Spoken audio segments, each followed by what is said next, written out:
આપણે 24 શ્રી ક્ષત્રિય રાજપૂત 24 વાગડ પ્રાથરના હાવત જેવા અજીતસિંહ ધર્મેન્દ્રસિંહ પરમારનું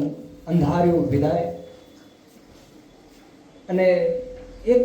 કહી શકાય કે સમાજનો એક આ અગ્રણી જ્યારે આ રીતે અંધારી રીતે જ્યારે એમની વિદાય થાય છે, મૃત્યુ થાય છે, ત્યારે આખો સમાજ હિબકે ચડે છે. દરેકના આંખમાંથી આંસુ અને એક આખું વાતાવરણ એવું થઈ જાય છે કે સમાજના દરેક કાર્યમાં જે સાથે સમાજના દરેક કાર્યમાં દરેક રીતે જેનું યોગદાન રહ્યું છે એવા અજીતસિંહ ધર્મેન્દ્રસિંહ પરમારનું દુઃખદ અવસાન, એક અંધારી વિદાય, અને એ માટે આપ સૌ 2 મિનિટ મૌન પાડશું.